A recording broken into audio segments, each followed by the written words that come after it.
ณะนั้นกำลังสวดมนต์อยู่ใช่ไหมคะเราจะกำหนดอันไหนฮะขณะที่สวดมนต์ก็ยกมือขึ้นพนมใช่ไหมคะครับผมค่ะขณะนั้นก็กำลังสวดมนต์อยู่สาธยายพุทธมนต์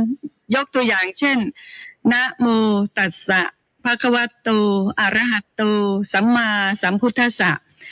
ลิ้นฝีปากเนี่ยก็มีไหวใช่ไหมคะครับรู้ไหวค่ะแล้วต้องรู้เก็บไว้พอรู้ไหวปั๊บไหวก็ดับไปใช่ไหมคะครับแล้วเดี๋ยวพอเวลาอ้าปากสวดอีกไหวก็เกิดอีกก็รู้อีกค่ะรู้อยู่อย่างนั้นหรือว่าจะรู้ตรงที่จิตกำลังสงบสวดมนต์นี่จิตสงบไหมคะครับดูจิตที่กำลังสงบแหมจิตสงบนิ่งเลยนะไม่ฟุ้งซ่านเลยดูจิตนะก็รู้ว่าจิตกำลังสงบแล้วก็ลองพิจารณาดูสิคะเวลาที่ยกมือขึ้นเนี่ยพนมปลายนิ้วมือที่กระทบกันเนี่ยจะมีความรู้สึกเย็นหรือไม่ก็จะมีอาการเกร็งตามช่วงแขนรู้ในสิ่งที่เป็นความจริงรู้ตรงนั้นบ้างรู้ตรงนี้บ้างรู้ตรงนู้นบ้างและในขณะที่สวดอยู่ก็รู้ด้วยนะคะสลับกันไปสลับกันมาในสิ่งน้อมแด่พระพุทธรัตนะพระธรรมรัตนะพระสังฆรัตนะดิฉันขอถวายความนอบน้อมแด่พระปัจเจกพุทธเจ้าทุกพระองค์ค่ะอิทธิผลใดที่ท่านปรารถนาแล้วตั้งใจแล้วขออิทธิผลนั้นจงสำเร็จแก่ท่านโดยพลันขอความดำริทั้งปวงของท่านจงสำเร็จบริบูรณ์เสมือนดังพระจันทร์วันเพ็ญฉะนั้นอิทธิผลใดที่ท่านปรารถนาแล้วตั้งใจแล้วขออิทธิผลนั้นจงสำเร็จแก่ท่านโดยพลันขอความดำริทั้งปวงของท่านจงสำเร็จบริบูรณ์เสมือนดังแก้วมณีชื่อโชติรสที่มีแสงสว่างไสวไปทั่วทั้ง3โลกฉะนั้นฉันขอสวัสดีกับท่านผู้ฟังทางบ้านทุกท่านค่ะขณะนี้ท่านกำลังรับฟังรายการพุทธวัตรซึ่งเป็นรายการสดดำเนินรายการโดยดิฉันยุภาอารามคุณ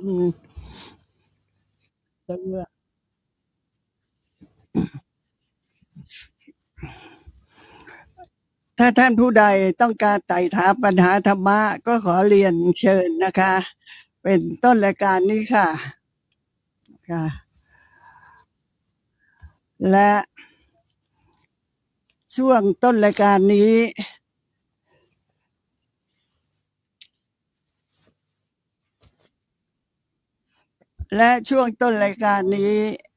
ดิฉันก็จะขอเวลาท่านสัก3 นาทีเพื่อประกาศเชิญชวนขอให้ท่านร่วมกระทำมหากุศลร่วมกันที่ประเทศพม่าและที่ทอดกฐินที่วัดป่าบุญคุ้มเกล้าตำบลหัวสำโรงอำเภอแปลงยาวจังหวัดฉะเชิงเทราค่ะที่ประเทศพม่านั้นนี่ก็จะเดินทางไปที่เมืองแปล5 วัน 4 คืนไปที่ย่างกุ้งเมืองแปลแล้วก็หงสาวดี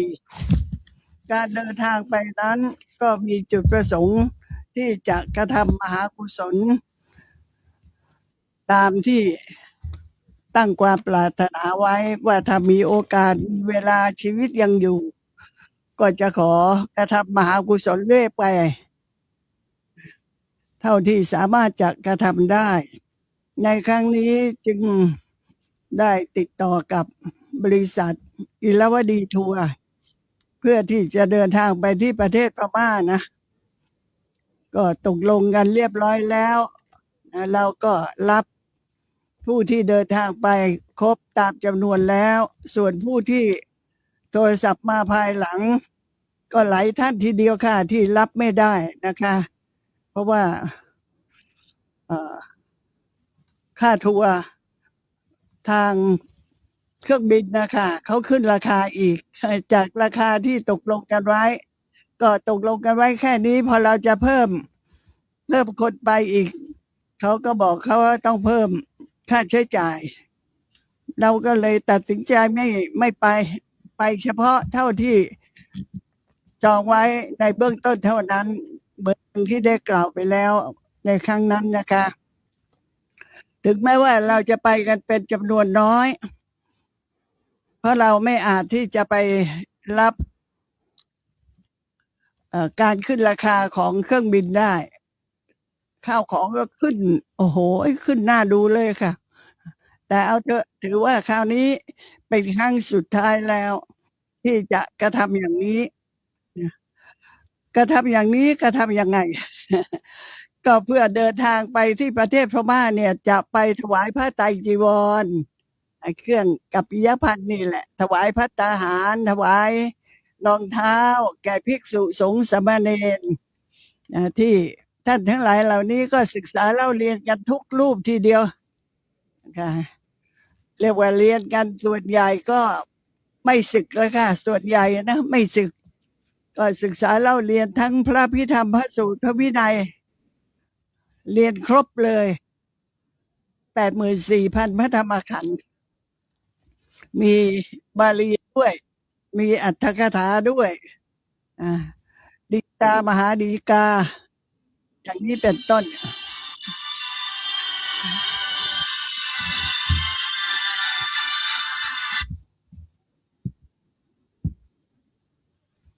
สวัสดีค่ะ สวัสดีค่ะอาจารย์คะ ว่าไงคะ เสาโอนเงินมาทำบุญแด่อาจารย์1,200นะคะ ค่ะทำอะไรบ้าง ทำ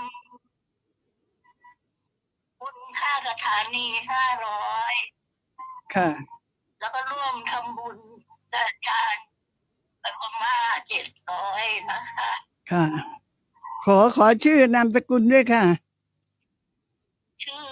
ช้อยปัญญาหาดค่ะ ค่ะ ขอบพระคุณมากอนุโมทนาด้วยนะคะ และขอบคุณอย่างยิ่ง คนโอนก็ชื่อน้ำอ้อยสิมีเป็นบาทนะคะ ค่ะ ขอบคุณค่ะ ได้บุญร่วมกันทุกอย่างนะ ค่ะ สมดังที่ตั้งใจค่ะ สาธุค่ะ ขอบพระคุณมากค่ะ ค่ะ สวัสดีค่ะ ค่ะสวัสดีค่ะ ค่ะ การที่เดินทางไปประเทศพม่าเนี่ยนะ หรือว่าทำบุญที่กลับจากประเทศพม่า5 วันแล้วก็ผ่านไปอีกอาทิตย์หนึ่งก็จะไปทอดกฐินที่วัดป่าบุญคุ้มเกล้าตำบลหัวสำโรงอำเภอแปลงยาวจังหวัดฉะเชิงเทราเลย วัดหลวงพ่อโสธรไปหน่อยเดียวนะ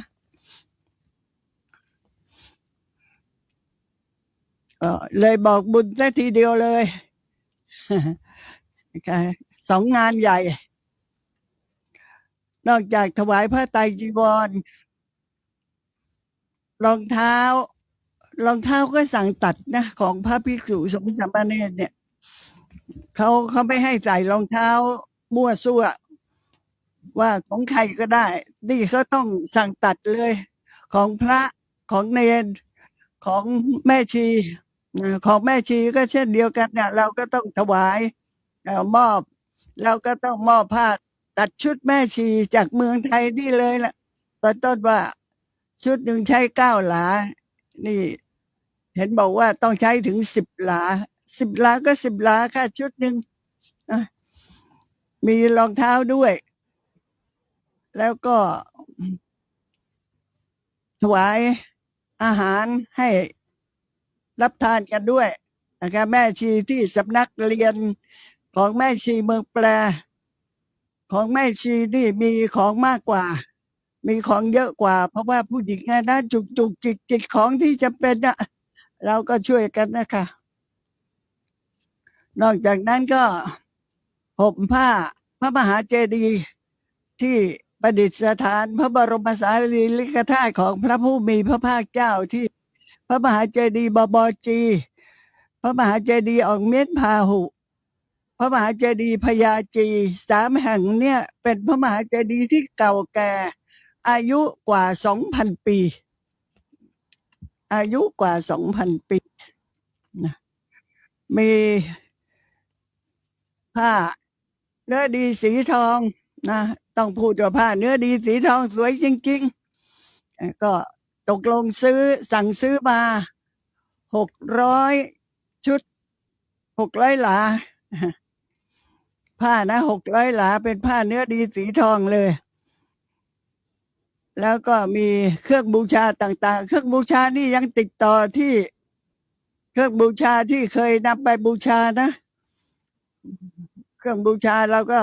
จะจัดไปอย่างสวยงามทีเดียว และ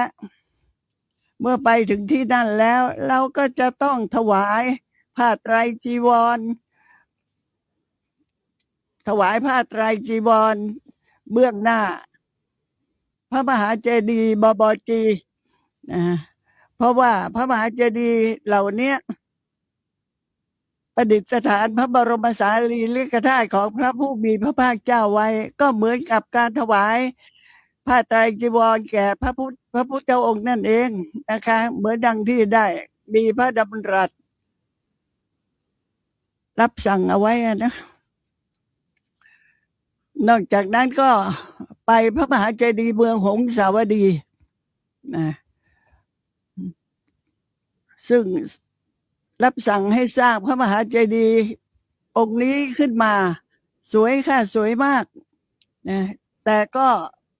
ประมาณ500 กว่าปีนะ สร้างโดยพระเจ้าบุเรงนองค่ะ เพื่อที่จะประดิษฐานพระทันตธาตุหุ้มทองคำพระทันตธาตุหุ้มทองคำของพระพุทธเจ้า และอัญมณีล้ำค่า ซึ่งมีจำนวนมากทีเดียวที่จะนำขึ้นไปสักการะบูชาที่พระมหาเจดีย์เมืองหงสาวดีเนี่ย ซึ่งพระราชาของประเทศศรีลังกากษัตริย์ของประเทศศรีลังกานั่นแหละท่านได้อัญเชิญพระทันตธาตุหุ้มทองคำของพระพุทธเจ้า และอัญมณีล้ำค่านี่มาถวายพระเจ้าบุเรงนอง พระราชาก็รับสั่งให้ช่างก่อสร้างพระมหาเจดีย์ไว้อย่างสวยงามนะคะ แต่ก็500 กว่าปีค่ะ พระมหาเจดีย์องค์นี้ค่ะนี่พูดโดยย่อเพราะนี้ก็พูดไปมากแล้วเรื่องเรียนเชิญชวนเกี่ยวกับการกระทำมหากุศลที่ประเทศพม่าและที่ทอดกฐินที่วัดป่าบุญคุ้มเกล้าส่วนการที่จะเดินทางไปทอดกฐิน การที่จะเดินทางไปทอดกฐินที่วัดป่าบุญคุ้มเกล้าเนี่ย เราก็จะทอดกฐินวันอาทิตย์ที่15 พฤศจิกายน 2569 ค่ะ เป็นวันอาทิตย์นะ เป็นวันอาทิตย์ที่15 พฤศจิกายนปลายปีเลย 2569 ที่วัดป่าบุญคุ้มเกล้าค่ะงานนี้ก็คณะศิษย์เขาก็บอกว่าเขาจะจัดรถไปที่วัดป่าบุญคุ้มเกล้าเนื่องในการทอดกฐิน รู้สึกว่าผู้ที่จะเดินทางไปเนี่ย จะต้องไปจองกับคณะนี้จะต้องไปจองกับเขาเพราะว่าดิฉันรับงานไม่ได้แล้ว แก่มากแล้วค่ะ มีลูกศิษย์ช่วยกันนะแล้วนี้ก็ไม่ได้จดเบอร์เขาไว้ด้วยพรุ่งนี้จดเบอร์หมายเลขโทรศัพท์ของลูกศิษย์ที่จะให้จองรถเป็นรถเมล์นี่แหละเป็นรถเมล์นะเป็นรถเมล์รถบัสใหญ่นะที่จะเดินทางไปตอนต้นก็ว่าจะใช้รถคันเดียวไม่อยากจะทำอะไรให้มันกระเลิกว่าจะใช้รถคันเดียวแม้แต่ฟังดูแล้วผู้ที่จะจองเนี่ย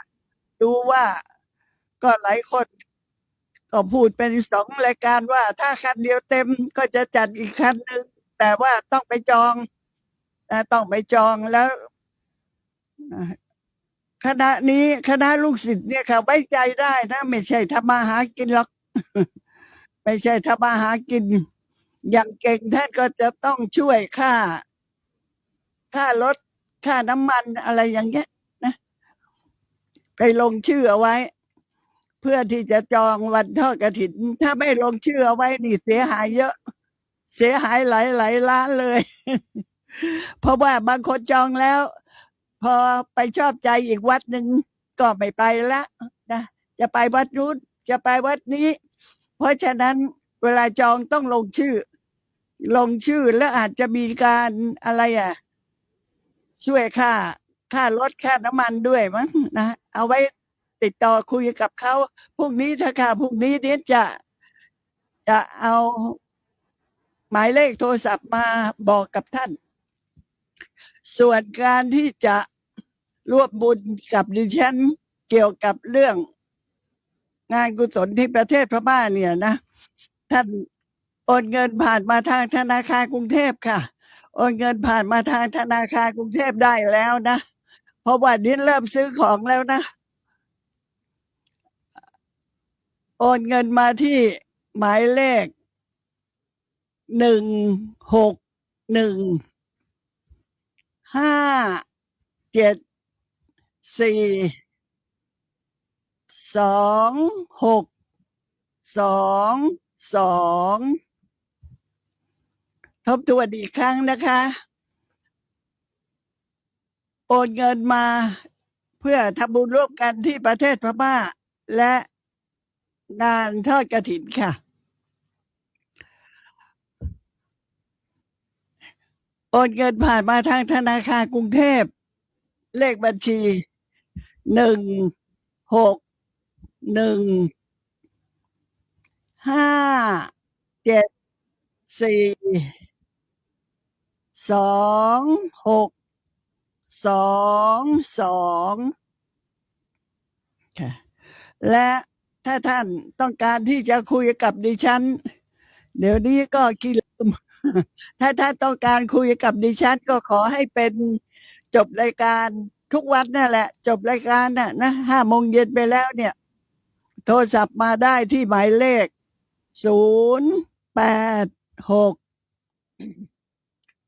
0865473603ทบทวนนะคะ ถ้าต้องการคุยกันเกี่ยวกับเรื่องทำบุญที่ประเทศพม่าหรือว่าทอดกฐินส่วนจองรถน่ะพรุ่งนี้จะบอกหมายเลขอีกหมายเลขหนึ่งของลูกศิษย์ที่เขาจะช่วยดูแลให้ เพราะว่านี้หมดสภาพแล้วที่จะไปจัดทัวร์เหมือนเมื่อก่อน โทรมาคุยกับดิฉันได้ที่จบรายการแล้วคือ5 โมงเย็นไปแล้วเนี่ยนะที่หมายเลข0865473603นะคะสำหรับวันนี้เราก็ยังไม่จบนะที่พยากรณ์พระพุทธเจ้าของเรา24พระองค์เนี่ยยังไม่จบนะคะเพราะว่าวันนี้ก็จะพูดถึงเรื่องพระโพธิสัตว์ของเราก็คือพระพุทธเจ้าของเราพระองค์นี้แหละมีเรื่องที่จะต้องพูดถึงพระองค์เป็นองค์สุดท้ายก็ได้แก่ในกาลสมัยที่ได้เกิดมาอยู่ในการเวลาที่พระกัสสปะสัมมาสัพพุทธเจ้าได้บังเกิดขึ้นในโลกในภัททกัปนะทบทวนอีกนิดนึง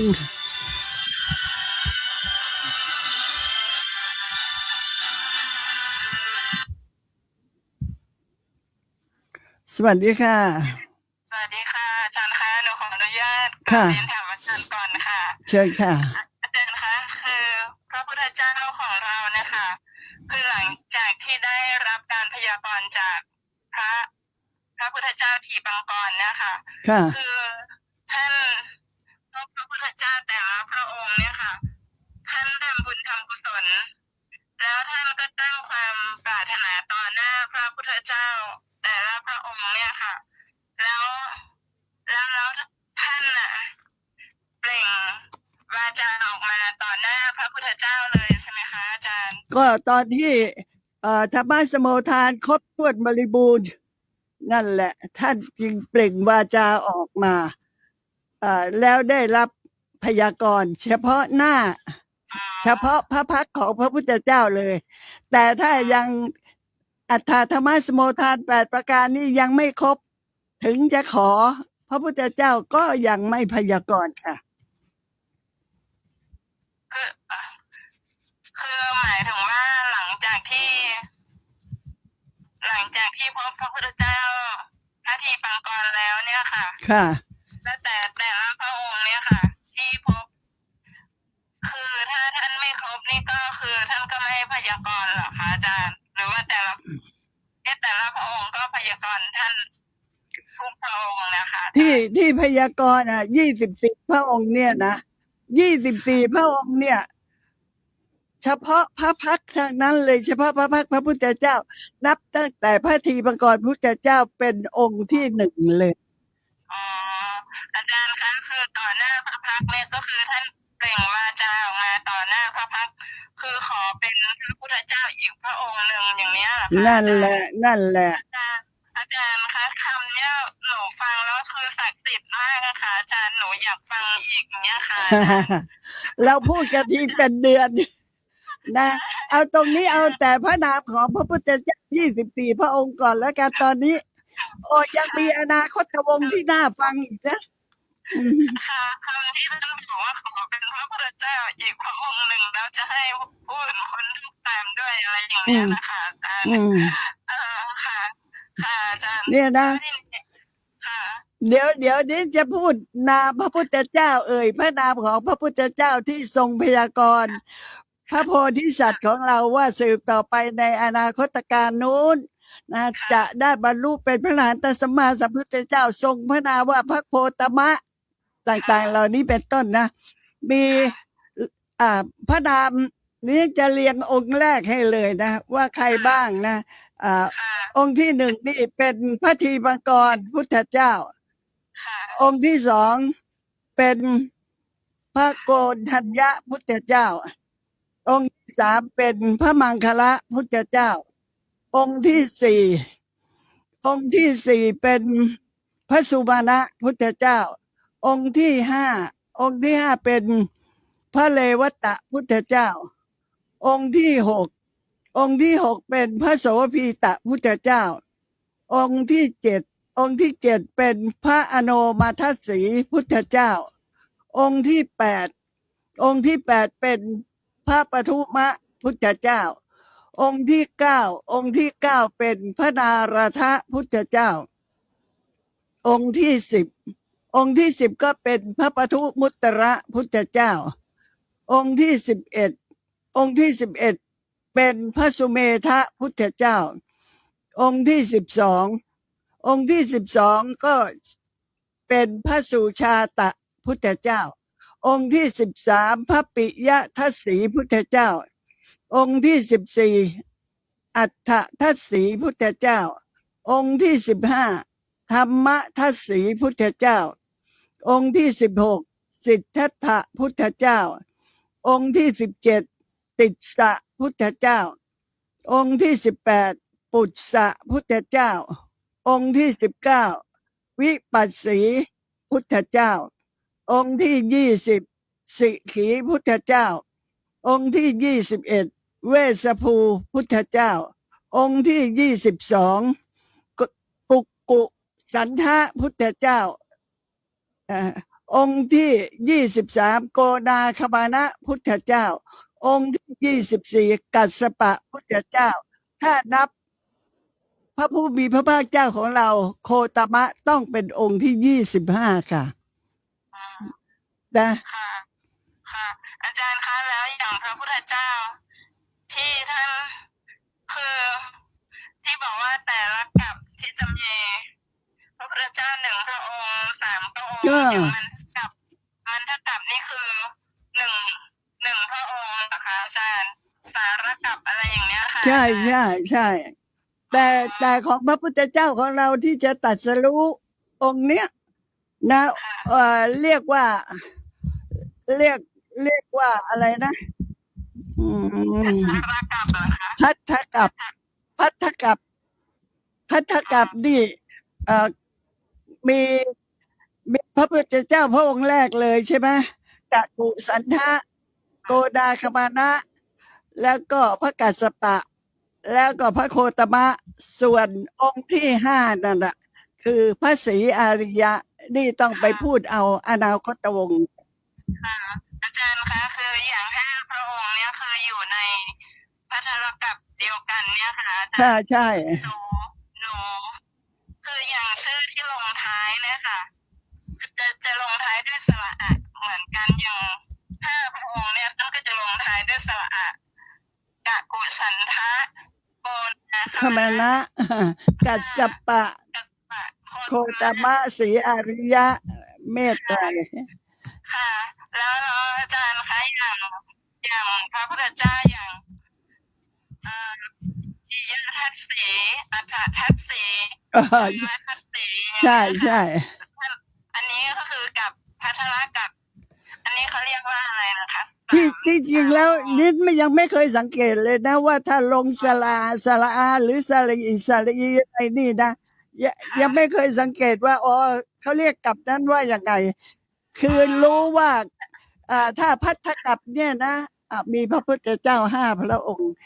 บางกับนั่นนะมีพระพุทธเจ้าพระองค์เดียว บางกับมีพระพุทธเจ้า2 พระองค์ แต่ไม่เคยได้สังเกตว่าคือไม่ได้จำนะ ไม่ได้จำว่าต้องลงสระอาสลีนี่จำไม่ได้พอดีอาจารย์บอกว่ากับนี้มี1 พระองค์กับนี้มี3 พระองค์หนูก็เลยดู ค่ะจดเอาไว้ก็ดีนะจดเอาไว้ก็ดีจดอยู่ค่ะหนูจดอยู่ค่ะนะพระพุทธเจ้าติดสะกับพระพุทธเจ้าพุทธะอย่างเนี้ยค่ะอาจารย์อันนี้มี2 พระองค์อย่างเนี้ยค่ะอาจารย์ค่ะแล้วชื่อซ้ำกันก็มีนะค่ะอย่างพระพุทธเจ้าสิทธัตถะใช่สิทธัตถะนั่นแหละสิทธัตถะน่ะซ้ำกับพระพุทธเจ้าของเราเห็นไหมแต่พระพุทธเจ้าของเราตอนที่ตรัสรู้ทรงพระนามว่าโคตมะแต่ตอนที่ยังเป็นพระราชโอรสอยู่ชื่อสิทธัตถะค่ะแต่พระพุทธเจ้าสิทธัตถะนี่ก็คือชื่อท่านเป็นพระพุทธเจ้าแล้วใช่ไหมคะสิทธัตถะพระพุทธเจ้าสิทธัตถะเลยเนี่ยองค์เนี้ยพระพุทธเจ้าสิทธัตถะค่ะค่ะจำง่ายค่ะอาจารย์แล้วโอ้โหเยอะค่ะอาจารย์หนูถามอาจารย์เท่านี้ก่อนค่ะอาจารย์หนูมีอีกเยอะค่ะเดี๋ยวหนูฟังต่อทางวิทยุค่ะอาจารย์คือที่จริงแล้วมีเรื่องที่จะพูดถึงเกี่ยวกับพระพุทธเจ้าอีกเยอะเลยนะแต่ว่านิ้นเองก็เกรงใจผู้ฟังบางท่านที่เขาต้องการฟังปฏิบัติแล้วเราก็พูดตรงนี้แล้วตรงนี้นี่ก็ว่าสำคัญมากปฏิบัติก็สำคัญมากก็เลยเอาเป็นว่าครึ่งเงินแล้วกันค่ะอาจารย์คะอย่างที่พระพุทธเจ้าท่านเป็นราชสีห์เป็นกระต่ายอะไรอย่างเนี้ยค่ะอาจารย์คือท่านก็มาดูแลพระพุทธเจ้าคือถ้าอย่างยุคของพระพุทธเจ้าของเราพระองค์เนี้ยค่ะอย่างที่บอกว่าช้างอะไรนะคะที่ดูแลท่านตอนที่ท่านอยู่ในป่านั้นก็คือช้างนั้นท่านก็จะเป็นพระพุทธเจ้าอีกพระองค์หนึ่งใช่ไหมคะอาจารย์ค่ะคนละพระองค์หนูเลยนึกถึงว่าคืออย่างในอดีตของพระพุทธเจ้าของเราก็ท่านก็เป็นราชสีห์มาท่านก็ยังดูแลพระพุทธเจ้าก็เป็นบริวารเป็นอะไรมาตลอดสร้างสมบารมีมาตลอดเคยเป็นราชสีห์เข้าเฝ้าพระพุทธเจ้ายืนถือล่มนะกั้นกลางฝนเอาไว้ให้ 7 วัน 7 คืนไม่ขยับตัวเลยก็มีนะ อ๋อค่ะ ตอนนั้นน่ะเป็นราชสีห์ก็มีเป็นพราหมณ์ก็มี ก็แล้วแต่นะว่ากรรมใดจะซัดไปจะเป็นกรรมดีหรือกรรมชั่ว เพราะฉะนั้นแม้พระพุทธเจ้าเองทุกพระองค์ก็ได้เคยประสบพบกับในอบายนะแล้วก็เป็นมนุษย์เป็นเทวดาทุกชั้น เป็นพรหมยกเว้นสุทาวาสภูมิเท่านั้นนะหรือว่าอสัญญาสัตตาพรหมนี่ไม่ได้เป็น ถ้าสุทาวาสภูมิแล้วก็แสดงว่าท่านต้องเป็นพระอนาคามีจะมาเป็นพระพุทธเจ้าไม่ได้แล้วนะมีข้อยกเว้นเหมือนกัน ถ้าเราบอกว่าพระพุทธเจ้าของเราเนี่ย ถ้ามีใครมาพูดนะ ว่าพระพุทธเจ้าของเราพระองค์เนี่ยเมื่ออดีตชาติเคยเกิดอยู่ในชั้นสุทาวาสภูมิ โอ้โหไม่เชื่อ เพราะว่าจะไปเกิดในชั้นสุทาวาสภูมิได้ไง เพราะว่าในสถานที่นั้นต้องเป็นพระอนาคามีบุคคล แล้วเมื่อเป็นพระอนาคามีบุคคล ก็จะต้องดับขันธ์ปรินิพพานไปแล้วไม่ใช่มาเป็นพระพุทธเจ้าใหม่อีก ค่ะ อาจารย์คะแล้วอย่างพระพุทธเจ้าเราถ้าจะบรรลุคือตอนที่ท่านบรรลุเป็นพระพุทธเจ้าเนี่ยค่ะ คือถ้าจะบรรลุนี่ก็คือบรรลุตั้งแต่พระโสดาบันจนกระทั่งเป็นพระอรหันตสัมมาสัมพุทธเจ้าอะไรอย่าง เหมื เงี้ อน ยใช่ไหม กัน คะ เลยเหมือนกันท่านไม่ได้โดดหรอกนะ ท่านเนี่ยต้องตั้งแต่อริยสัจสี่เนี่ยท่านต้องพิจารณาไปตลอดบรรลุเป็นพระโสดาบันบุคคล แล้วก็อาจจะอีกสัก1 วินาทีหรือ2 วินาทีก็เป็นพระอนาคามีเป็นพระสกทาคามีอนาคามีไปจนถึงพระอรหันตบุคคล แล้วไม่ใช่หยุดแค่นั้นนะ ยังต้องบรรลุสัพพัญญุตญาณ เป็นพระอรหันตสัมมาสัมพุทธเจ้าอีกด้วยนะ อืม ซึ่งคนอื่นไม่มีสัพพัญญุตญาณนี่ อย่างพระสารีบุตรท่านพระมหาโมคคัลลานะต่างๆเหล่านี้ไม่มีสัพพัญญุตญาณนะเพราะว่าไม่ใช่พระพุทธเจ้าค่ะ ค่ะค่ะ อาจารย์คะถ้าอย่างชาติ ก่อนที่จะบรรลุเป็นพระพุทธเจ้า คือ ค่ะ จะไม่มีว่าบรรลุเป็นพระโสดาบันในชาตินั้น แล้วก็อีกชาติหนึ่งก็มาต่ออย่างนี้ไม่ใช่ ไม่มี เหรอคะ ไม่มีต้องไม่ใช่ศาสนาพุทธ ต้องไม่ใช่เถรวาทอย่างเราพุทธเถรวาทนะ อืม ของเราเป็นเถรวาทนะ เราไม่ใช่ศาสนาอย่างอื่น ไม่อยากพูดนะ เอาเป็นแค่ว่า เราเป็นเถรวาทค่ะ เพราะฉะนั้นไม่ใช่บอกว่า บรรลุเป็นพระอรหันตสัมมาสัมพุทธเจ้าแล้ว ก็ยังไม่ปรินิพพานก็ยังต้องกลับมาช่วย ให้คนอื่นเขาบรรลุอีก โอ้ใบะนะ ค่ะ อื อื ม ม ไม่ต้องมีเหตุมีผลสิ ค่ะ เดี๋ยวฟังนี่นะ เดี๋ยวฟังนี่จะให้ฟังตรงนี้นะ ว่า โอ้โหของท่านนี่ไม่ใช่น้อยเลยนะ เรื่องการทำบุญตรงนี้เมื่อวานนี้เราพูดเมื่อวานนี้ไม่ใช่เมื่อวาน เดี๋ยวหนูฟังต่อทางวิทยุค่ะ ค่ะค่ะ ค่ะพระมหากัสสปะค่ะ ค่ะ พระพุทธเจ้ากัสสปะค่ะอาจาร อื ย์ มใช่ สวัสดีค่ะอาจารย์ ค่ะ สวัสดีค่ะ พอมาถึงกาลสมัยของพระกัสสปะสัมมาสัมพุทธเจ้า ตรงนี้ใกล้จบแล้วนะ แต่ขนาดใกล้จบเนี่ยท่านต้องฟังอีกครึ่งเดือนนะ ที่บอกใกล้จบ ก็ใกล้จบก็คือถึงพัทธกัปนี้เอง พัทธกัปนี้มี5 พระองค์ใช่ไหมพระกากุสันทะ1 พระโกนาคมณะ1 พระกัสสปะ1 พระโคตมะ1 พระศรีอริยเมตไตร1นะ ทีนี้เราก็พูดถึงสมัยพระกัสสปะสัมมาสัมพุทธเจ้านะ ตอนนั้นพระพุทธเจ้าของเราเนี่ยเกิดเป็นโชติปาละมานพนะเพราะว่าเรื่องยังไม่จบก็เลยต้องกลับมาพูดใหม่อีกนิดนึงในพัทธกัปเนี่ยเมื่อพระศาสนาของพระโกนาคมณะสัมมาสัมพุทธเจ้าสิ้นสุดลงแล้ว โลกก็ว่างจากพระพุทธศาสนา สิ้นการพุทธันดร1คือระหว่างพระพุทธเจ้าอีกพระองค์ไปถึงอีกพระองค์นู้นพระกัสสปะสัมมาสัมพุทธเจ้าก็อุบัติขึ้น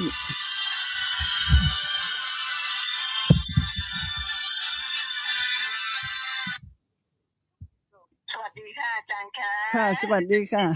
ค่ะขอบคุณมากค่ะโอ้โหชอบฟังมาก อืมนะ ชอบค่ะขอฟังเลยค่ะ ค่ะ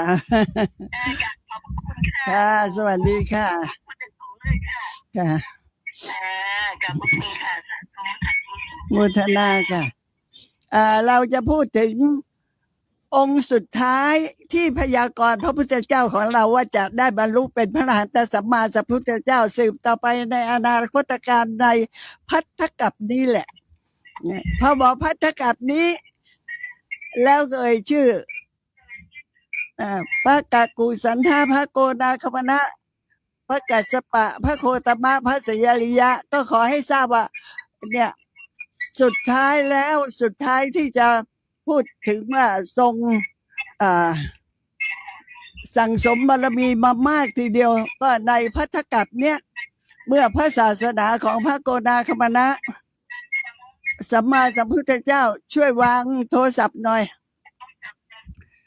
เมื่อศาสนาของพระโกนาคมณะสัมมาสัมพุทธเจ้าสิ้นสุดลงโลกก็ว่างจากพระพุทธศาสนานานสิ้นการพุทธันดรหนึ่งแล้วพระกัสสปะสัมมาสัมพุทธเจ้าก็อุบัติขึ้นนะในครั้งนั้นพระพุทธเจ้าของเราเนี่ยที่เรียกว่าพระโพธิสัตว์เนี่ยเสวยพระชาติเป็นมานพที่ชื่อโชติปาระมานพอยู่ในตำบลบ้านเวหลิงคะท่านมีเพื่อนรักอยู่คนหนึ่งหรือว่าเพื่อนรักของท่านน่ะเป็นนายช่างปั้นหม้อชื่อคติกาละช่างหม้อคติกาละช่างหม้อนี่โอ้จนมากเลยนะต้องดูแลเลี้ยงดูพ่อแม่ตาบอดทั้งคู่แก่ชราแล้วทั้งคู่นะตัวท่านเองท่านบรรลุเป็นพระอนาคามีบุคคล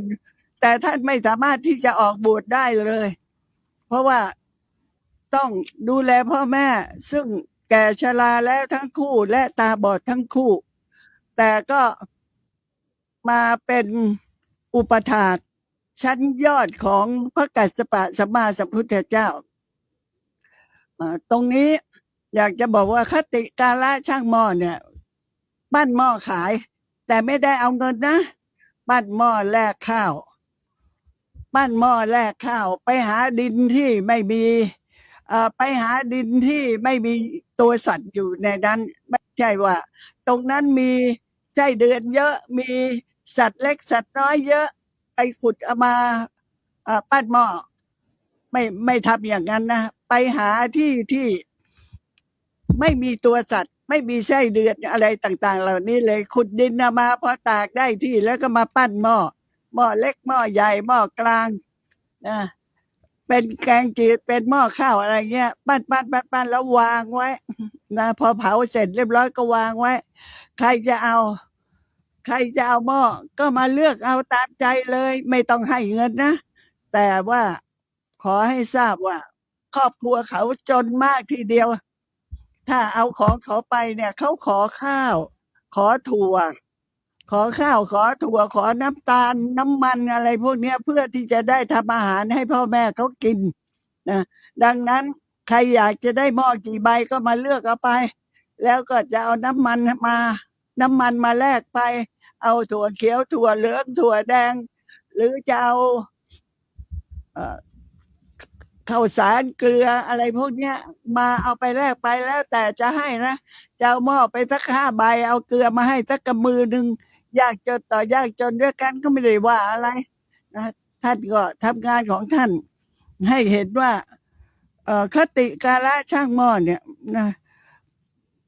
นอกจากจะมีความกตัญญูรู้คุณบิดามารดาอย่างสุดซึ้งเลยก็ยังเป็นผู้อุปถากชั้นยอดของพระกัสสปะ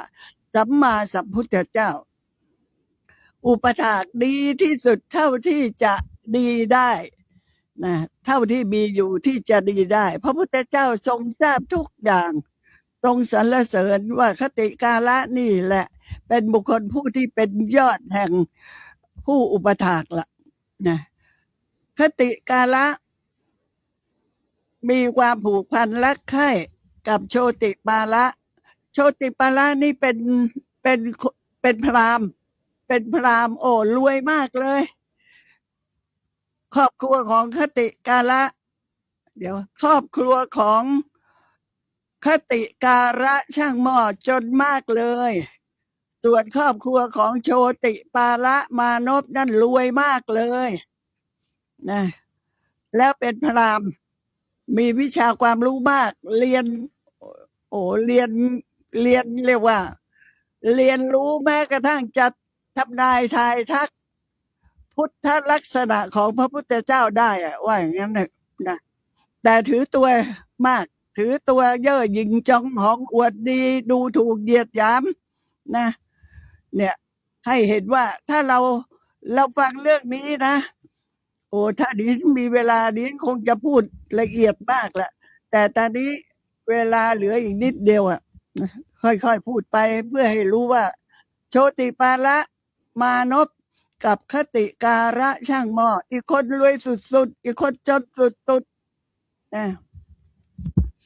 และโชติปาละมานพเนี่ยไม่นับถือพุทธศาสนาเลย ไม่นับถือพุทธศาสนาเลยเขานับถือพระพรหมเขานับถือพระพรหมส่วนคติกาละช่างหม้อนับถือพระพุทธเจ้านับถือพระพุทธศาสนาเป็นอุปถาของพระกัสสปะสัมมาสัมพุทธเจ้าแต่ก็รักใคร่กันมากคติการะเนี่ยช่างหม้อเนี่ยรู้ดีนะว่า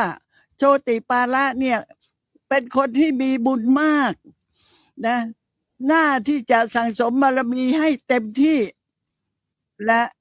เขารู้ด้วยนะว่าภพชาติต่อไปเนี่ยโชติปาละเนี่ยเมื่อเวียนเกิดเวียนตายในสังสารวัฏแล้วต่อมาเมื่อบารมีพร้อมแล้วเนี่ยจะได้บรรลุเป็นพระอรหันตสัมมาสัมพุทธเจ้าคติกาละช่างหม้อเขารู้นี่ทำไมเขาจะไม่รู้ล่ะเขาเป็นถึงพระอนาคามีบุคคลและพระอนาคามีบุคคลเนี่ยโดยธรรมชาติแล้วนะไม่ต้องไปทำสมาธิอะไรให้เป็นพิเศษหรอกเขาบอกว่าฌานจิตมาพร้อมด้วยมรรคว่าฌานจิตมาพร้อมด้วยมรรคดังนั้นเมื่อคติกาละช่างหม้อได้บรรลุเป็นพระอนาคามีบุคคลการกระทำอภิญญาให้เกิดขึ้นนะไม่ยากเลยนะไม่ยากเลยและเป็นการบ่งบอกได้อย่างชัดเจนว่าคติกาละช่างหม้อเนี่ยถ้าตายแล้วจะต้องไปเกิดอยู่ในสุทาวาสภูมินะไปเป็นสุทาวาสพรหมแน่นอนที่สุดเพราะระดับนี้นี่เป็นแต่เพียงว่ายากจนนักหนาสาหัสแต่ก็พยายามที่จะชวนเพื่อนคือโชติปาละมานพเพื่อนเอ้ยเพื่อนรักเราไปเฝ้าพระอรหันตสัมมาสัมพุทธเจ้าด้วยกันเถิดพระอรหันตสัมมาสัมพุทธเจ้านั้นมีพระคุณอย่างสูงสุดเป็นผู้ที่ยอดเยี่ยมโดยศีลสมาธิปัญญาก็พูดไป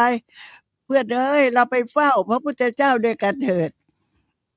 โชติปาละมานพก็เบื่อเหมือนกันแหมเพื่อนคนนี้มันมาชวนจังเลยก็บอกแล้วไงว่าไม่ไปยังมาชวนอยู่อีกมันจะดีอะไรมาจากไหนพระพุทธเจ้าของท่านน่ะมันจะดีอะไรมาจากไหนจะมีดีอะไรเราเนี่ยเรียนมาจะจบไตรเพศวิชาความรู้ของพราหมณ์ทุกสิ่งทุกอย่างเรียนรู้หมดเลยอยากจะบอกว่าเรื่องโลกเรื่องอะไรเรียนรู้มาหมดแล้วอย่ามาพูดเลยว่าพระพุทธเจ้าของท่านน่ะเก่งอย่างนั้นเก่งอย่างนี้ดีอย่างนั้นอย่ามาพูดเลย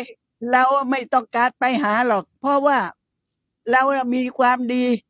มีวิชาความรู้มากกว่าพระพุทธเจ้าของท่านมากมายคติกาละช่างหม้อฟังเพื่อนพูดแล้วก็มีความอดทนมากถ้าเรามีเพื่อนอย่างนี้สักคนเป็นไงคะนี่กัลยาณมิตรอย่างสูงสุดทีเดียวนะเป็นกัลยาณมิตรอย่างสูงสุดคติกาละช่างหม้ออดทนมากที่จริงนะแทบจะไม่ต้องทนหรอกโทสะมันแทบจะไม่เหลืออยู่แล้วนะมันถูกประหารไปจะหมดสิ้นไปแล้ว นะก็พยายามที่จะชวนด้วยความรักเพื่อนเหลือเกิน หวังปรารถนาที่จะให้เพื่อนนั้นได้บรรลุมรรคผลนิพพาน ตัวเองก็ได้บรรลุมาตั้ง3 ระดับแล้วอะนะเพื่อนก็ไม่ไปซ้ำยังว่าอย่างงู้นว่าอย่างนี้ เอาพระพุทธเจ้าของเราไปเปรียบเทียบกับตัวเองว่าตัวเองเก่งกว่านะมีมานะมีความถือตัวมีความอวดดีจองหองเย่อหยิ่งอะไรต่างๆเหล่าเนี้ยนะแต่อย่างเรียนให้ทราบแล้วว่าคติกาละช่างหม้อนะ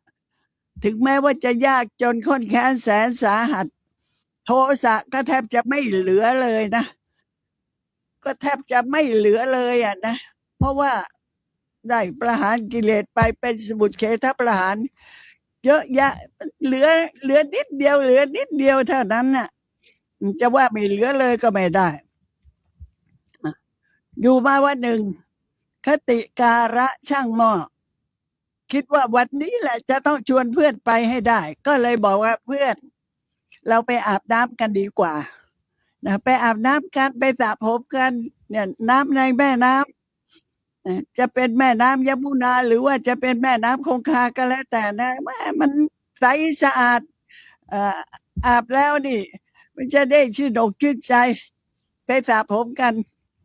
โชติปาระมานพได้ยินเพื่อนชวนไปอาบน้ำอย่างนี้สิเพื่อนไปอาบน้ำด้วยกันจะได้ไปเล่นน้ำจะได้ไปสระผม จะได้ว่ายน้ำให้ชื่นใจ ก็ไปอาบน้ำกันพออาบน้ำได้เวลาแล้วก็ขึ้นจากน้ำได้เวลาขึ้นจากน้ำโชติปาระมานพกำลังยืนผึ่งตัวให้แห้งนะขึ้นมาจากน้ำก็ยืนผึ่งตัวให้แห้งคติกาละช่างหม้ออาบน้ำเสร็จก็ขึ้นมาไม่รู้คิดยังไงเอามือกว้าผมคติกาละช่างหม้อเอามือกว้าผมโชติปาละมานพบอกว่าเพื่อนไปเฝ้าพระพุทธเจ้าด้วยกันพระกัสสปะสัมมาสัมพุทธเจ้าเนี่ยประทับอยู่ตรงเนี้ยนะใกล้นิดเดียวมาเราไปด้วยกันชวนท่านมาหลายครั้งแล้วคราวนี้ท่านอย่าได้บิดเบือนเลยขอท่านจงไปด้วยกันกับเราเถิดไปเฝ้าพระพุทธเจ้าด้วยกันเพราะว่าคนที่จะได้พบเห็นพระพุทธเจ้านั้นเนี่ยเป็นบุคคลผู้ที่มีลาภมากเหลือเกินนะเป็นทัศนานุตริยะเป็นการเห็นที่ยอดเยี่ยมเลย และถ้าได้ฟังเสียงของพระพุทธเจ้าแสดงธรรมแล้วเนี่ยเป็นสวนานุตริยะการฟังที่ยอดเยี่ยมก็พูดนะแล้วก็เอามือจับผมโชติปาระมานพโชติปาระมานพแปลกใจนะอึ้งไปเลยโอ้ทำไมเพื่อนทำอย่างนี้นึกในใจนะเพื่อนเราคติกาละช่างหม้อเป็นคนเรียบร้อยมากเป็นคนที่ไม่เคยที่จะล่วงเกินเลยไม่เคยที่จะพูดจาล่วงเกินอย่าว่าแต่ล่วงเกินถึงกับเอามือมาจับผมเลยนะคราวนี้มาต้องแปลกมากทีเดียวนะเป็นว่าอัศจรรย์มากที่คนดีระดับนี้คนเรียบร้อยขนาดนี้กล้าที่จะเอามือมาจับผมเราก็เลยบอกว่านี่นะเพื่อนปล่อยมือตกลงไปนะตกลงไปมาเราจะไปกับท่านมาคติกาละนี่ดีใจ2 คนกับเพื่อนโชติปาละเดินทางเข้าไปเฝ้าพระอรหันตสัมมาสัมพุทธเจ้าแล้วก็ทูลขอคติกาละนะเป็นอุปถากอย่างดีเลิศใช่ไหมทูลขอให้พระกัสสปะสัมมาสัมพุทธเจ้านั้นนะทรงแสดงธรรมโปรดโชติปาละมานพโชติปาละมานพตั้งใจรับฟังพระธรรมโอ้โหพอฟังแล้วมันประทับใจมากเลยถามว่าบรรลุอะไรไหมเป็นพระโสดาบันหรือเปล่าเป็นพระสกทาคามีหรือเปล่าเปล่าไม่บรรลุอะไรเลยแต่ประทับใจมากตรงนี้ท่านต้องจำให้ได้ว่าทำไมถึงไม่บรรลุล่ะฟังธรรมจากพระอรหันตสัมมาสัมพุทธเจ้าทำไมไม่บรรลุก็บอกแล้วไงว่าบรรลุไม่ได้เพราะตัวของ โชติปาละมานพเองตั้งความปรารถนาไว้อย่างมั่นคงเด็ดเดี่ยวนะเรียกว่ามีความมั่นคงประดุจดังภูเขาทีเดียวนะไม่หวั่นไหวถึงแม้ว่าจะมีลมมาพัดพาจะให้ภูเขานั้นโอนไปเอ็นมาไม่มีทาง เพราะว่าตั้งใจไว้แล้วว่าตัวเองจะต้องบรรลุเป็นพระอรหันตสัมมาสัมพุทธเจ้าอย่างแน่นอนนะจะไม่ไปบรรลุเป็นสาวกของพระพุทธเจ้าพระองค์ใดนี่ด้วยเหตุผลนะ ดังนั้นโชติปารามานพจึงไม่สามารถบรรลุได้นะไม่บรรลุก็โชติปารามานพพอฟังธรรมแล้ว ก็ถามเพื่อนว่าแล้วท่านล่ะ โอ้โหท่านได้มีโอกาสมีโชคดีได้ฟังธรรมของพระพุทธเจ้าอยู่อย่างนี้ ตลอดมาทำไมท่านไม่บวชเราเนี่ยจะขอบวชเป็นพระภิกษุในพุทธศาสนานี้ เราทราบซึ้งกับธรรมะของพระพุทธองค์อย่างยิ่งทีเดียวถึงแม้ว่าเราจะเป็นพราหมณ์แต่ว่าเราก็ทราบซึ้งในพระธรรมคำสอนของพระกัสสปะสัมมาสัมพุทธเจ้าพระองค์นี้ เราจะต้องขอบวชแล้วโชติปาละมานพก็ทูลขอบวชเลย ทูลขอบวชคติกาละนั่นแหละนะก็กราบทูลขอพระผู้มีพระภาคเจ้าขอทรงประทานการบรรพชาอุปสมบทให้แก่โชติปาละมานพด้วยเถิดโชติปาละมานพเมื่อได้รับการบรรพชาอุปสมบทแล้วก็บวชแล้วโชติปาละมานพพราหมณ์เนี่ยนะมีความเพียรมีความพยายามอย่างยอดเยี่ยมเลยนะศึกษาเล่าเรียนพระไตรปิฎกพระอภิธรรมพระสูตรพระวินัยนะเรียนบาลีภาษาบาลีภาษามคธอะไรเนี่ยนะเรียนข้อวัดปฏิบัติทุกสิ่งทุกอย่างข้อวัดใหญ่น้อยเรียนหมดก็เวลาที่โชติปาละมานพบวชแล้วเรียนถึงขนาดนี้พวกพราหมณ์ทั้งหลายก็เกิดความรู้สึกว่าอัศจรรย์เหลือเกินนะทำไมโชติปาละมานพผู้ที่เป็นลูกของพราหมณ์ผู้ใหญ่ร่ำรวยอย่างนี้ทำไมเปลี่ยนมานับถือพุทธศาสนาอย่างง่ายได้นะแต่โชติปาละมานพนั่นแหละทำให้พระศาสนาของพระกัสสปะสัมมาสัมพุทธเจ้าในครั้งนั้นเนี่ยเจริญรุ่งเรืองด้วยข้อวัดปฏิบัติในฐานะที่เป็นพราหมณ์เมื่อมาบวชแล้วนี่ปฏิบัติดีปฏิบัติชอบนะต่อมาพระกัสสปะสัมมาสัมพุทธเจ้าพระองค์เนี่ยก็ตรัสแก่ภิกษุทั้งหลายว่าโชติปาละภิกษุนี้เที่ยงแท้แน่นอนที่จะตรัสรู้เป็นพระอรหันตสัมมาสัมพุทธเจ้าทรงพระสัพพัญญุตญาณนะอีกพระองค์หนึ่งในโลก